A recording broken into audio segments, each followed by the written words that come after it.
আসসালামু আলাইকুম প্রিয় দর্শক সবাইকে স্বাগত জানাই শরণার্থী আপডেটের আজকের ভিডিওতে। ডিসেম্বর মাসের 17 তারিখ প্রথম থেকে শেষ পর্যন্ত যুক্ত থাকলে অনেকগুলো ইনফরমেশন জানতে পারবেন, যা তুরস্ক থেকে ইতালির পথে, যেটা গ্রিসের উপকূল ব্যবহার করে বা গ্রিসের বিভিন্ন উপত্যকা দ্বীপ ব্যবহার করে ইউরোপের এই অঞ্চলটি, লিবিয়া থেকে ইতালি, তিউনিসিয়া থেকে Italy, Mauritania, Algeria, Nigeria, Morocco এই দেশগুলো ব্যবহার করে স্পেনে যাওয়ার খবর। চ্যানেলটি সাবস্ক্রাইব করে ফেসবুক পেজটি লাইক ফলো করে যুক্ত থাকলে প্রতিদিনের আপডেট তথ্য প্রতিদিনই আপনি জানতে পারবেন। নতুন একটি এনজিও সংস্থা ভূমধ্যসাগরে শরণার্থী উদ্ধার করার জন্য প্রস্তুতি গ্রহণ করেছে, যা নিশ্চিত করেছে ইতালির সিসিলি বন্দরে তাদের সকল কার্যক্রম সম্পন্ন করে খুব সহসায় তারা শরণার্থী উদ্ধার করার জন্য ফিরে আসবে। এই এনজিও সংস্থাটির জন্য একটি ধন্যবাদ কামনা করছি আপনাদের কাছ থেকে। প্রিয় দর্শক, আপনারা অবগত রয়েছেন ইউরোপীয় ইউনিয়ন নানাভাবে চেষ্টা চালিয়ে যাচ্ছে অভিবাসী ইউরোপে আসতে বাধা দেওয়ার জন্য। প্রতিনিয়ত তারা নতুন নতুন পদক্ষেপ নিচ্ছে। ইউরোপের বিচার মন্ত্রীরা জরিমানা বৃদ্ধি, নানা ধরনের পদক্ষেপ, এনজিও সংস্থার বিরুদ্ধে কঠোর অবস্থান সহ আরও নতুন চিন্তাভাবনা নিয়ে কাজ করছে, যা একটি এনজিও সংস্থা নিশ্চিত করেছে।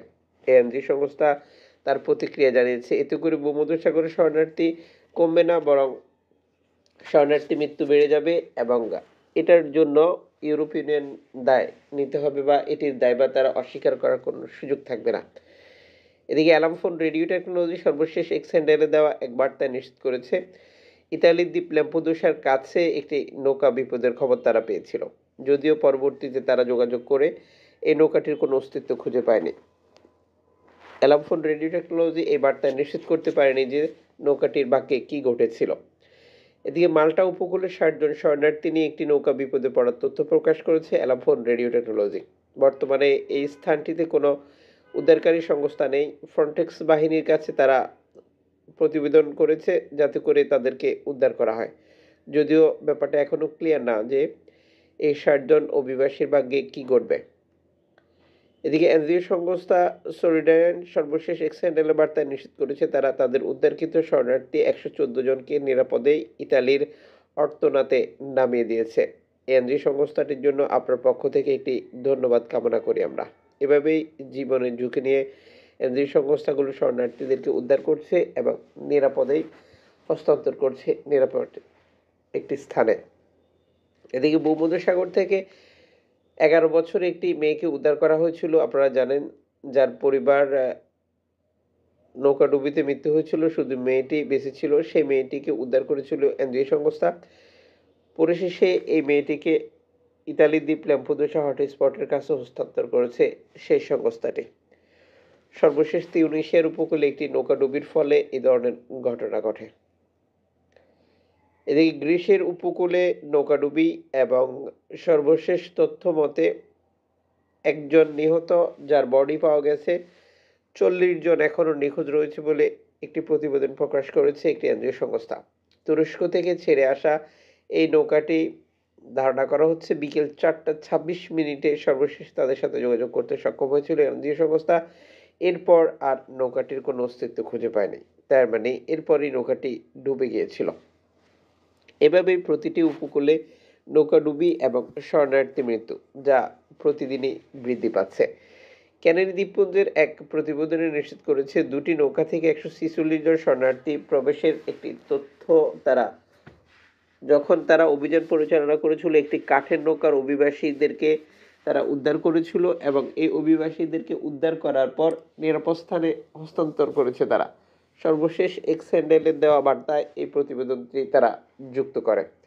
আপনারা জানেন, সাম্প্রতিক সময় আফ্রিকার এই অঞ্চলগুলো ব্যবহার করে রেকর্ড সংখ্যক শরণার্থী স্পেনে প্রবেশ করছে, যা ধারাবাহিকভাবে অব্যাহত রয়েছে। প্রসঙ্গত, বর্তমানে স্পেনে প্রবেশ করলে বৈধ হওয়ার একটি সুযোগ রয়েছে, আর এই সুযোগটি সবাই গ্রহণ করতে চাচ্ছে, মূলত যে কারণে বর্তমানে এই অঞ্চলটিতে রেকর্ড সংখ্যক নৌকা এবং রেকর্ড সংখ্যক শরণার্থীর উপস্থিতি লক্ষ্য করা যাচ্ছে। এদিকে লিবিয়ান কোস্টগার্ড ভূমধ্যসাগরে স্বাভাবিকভাবেই আগের তুলনায় শরণার্থী বাধা দেওয়া বৃদ্ধি করেছে, যার মূল কারণ হচ্ছে ডিসেম্বর মাস। এই সময়ে ইতালি এবং ইউরোপীয় ইউনিয়ন থেকে টাকা পাওয়ার যে সুযোগ বা জানুয়ারি মাসে তাদের যে পেমেন্ট সেটি তারা পাবে। আর এই সময় তাদের কার্যক্রম বা তাদের কাজ আরও বেশি দেখানোর চেষ্টা। আর এই সময় রেকর্ড সংখ্যক শরণার্থী আটক হচ্ছে লিবিয়ান কোস্ট গার্ডের কাছে। চলতি বছর এমনিতেই গত বছরের তুলনায় অনেক বেশি শরণার্থী আটক করেছে লিবিয়ান কোস্ট গার্ড। এখনও ডিসেম্বর মাস তো অর্ধেক রয়েছে। শেষ পর্যন্ত কতজন শরণার্থী আটকের প্রতিবেদন দেখায় তারা, সেটার জন্য আমাদেরকে আরও অপেক্ষা করতে হবে। এদিকে ভূমধ্যসাগরে শরণার্থী মৃত্যু এবং শরণার্থীদের স্মরণে ইতালির বিভিন্ন উপকূলে অভিবাসীরা মোমবাতি জ্বালিয়ে তাদের প্রিয়জনকে স্মরণ করেছে। আপনারা জানেন যে প্রতিনিয়তই ভূমধ্যসাগরে নৌকাডুবি এবং শরণার্থী মৃত্যু, যা ধারাবাহিক এক ঘটনায় রূপান্তরিত হয়েছে।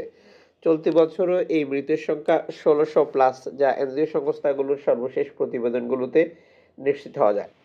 এদিকে ব্যালিয়ারিক দ্বীপপুঞ্জের সর্বশেষ বার্তায় নিশ্চিত করেছে নৌকাডুবির ঘটনায় 2 জনের মৃত্যু হয়েছে। সর্বশেষ এক্সেন্ডেলে দেওয়া এক বার্তায় তারা নিশ্চিত করেছে 13 জন অভিবাসী নিয়ে একটি নৌকা উদ্ধার করতে তারা লোকজন মোতায়েন করেছিল। সেখানে 2 জনের মৃত্যু নিশ্চিত করা যায়, যাদেরকে উদ্ধার করা হয়েছিল। পরবর্তী আপডেটে এটা নিশ্চিত করেনি যে এই লোকজনের জাতীয়তা কোন দেশে ছিল। এখানে উল্লেখ করা হয়েছে 40 জন অভিবাসী যেখানে এই নৌকাটিতে ছিল। আর এই নৌকাটি দুর্ঘটনায় পড়ে মূলত এই অঞ্চলটিতে সর্বশেষ তথ্য মতে 339টি নৌকায় করে কমপক্ষে 5,677 জন অভিবাসী প্রবেশ করেছে।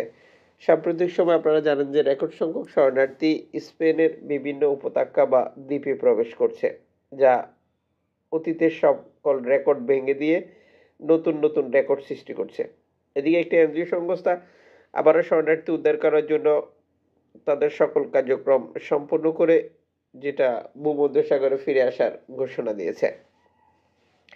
রিস্ক পিপল সর্বশেষ এক্সেন্ডেল দেওয়া বার্তায় নিশ্চিত করেছে তারা ল্যাম্পুদোসা হটস্পটে হস্তান্তর করেছে 63 জন শরণার্থীকে, যাদেরকে তারা তিউনিসিয়া থেকে ছেড়ে আসার পর মাল্টা উপকূল থেকে উদ্ধার করেছিল। তবে নৌকাটিতে কোন দেশের অভিবাসী ছিল তা এই প্রতিবেদনে নিশ্চিত করা হয়নি। এদিকে ক্যানারি দ্বীপপুঞ্জে 2টি নৌকা থেকে রেকর্ড সংখ্যক শরণার্থী প্রবেশের আরও একটি তথ্য প্রকাশ করেছে স্পেনের সরকারি মুখপাত্র সালভেন্তো মার্তিনো। সর্বশেষ এক্সেন্ডেলের দেওয়া বার্তায় তারা নিশ্চিত করেছে ধারাবাহিকভাবে রেকর্ড সংখ্যক শরণার্থী আসা অব্যাহত রয়েছে। শরণার্থীদের জাতীয়তা প্রকাশ করতে না পারলেও আপনারা জানেন যে এই বছর অতীতের সকল রেকর্ড ভেঙে দিয়ে নতুন উচ্চতায় স্পেনের বিভিন্ন উপত্যকা বা দ্বীপগুলো। এদিকে ফ্রান্স থেকে যুক্তরাজ্য শরণার্থী বাধা দেওয়ার যে চেষ্টা সেটি অব্যাহত রেখেছে ফ্রান্স কর্তৃপক্ষ। সর্বশেষ এক্সেন্ডেলের দেওয়া বার্তায় তারা নিশ্চিত করেছে হাতাখাল থেকে প্রায় 200 জন শরণার্থীকে তারা উদ্ধার করেছে গত কয়েকদিনে। এই রেকর্ড সংখ্যক অভিবাসীরা ফ্রান্সের উপকূল ব্যবহার করে মূলত যুক্তরাজ্যে প্রবেশ করার চেষ্টা করছিল। প্রসঙ্গত প্রতি বছরই রেকর্ড সংখ্যক শরণার্থী এই অঞ্চলটি ব্যবহার করে যুক্তরাজ্য প্রবেশ করে থাকে।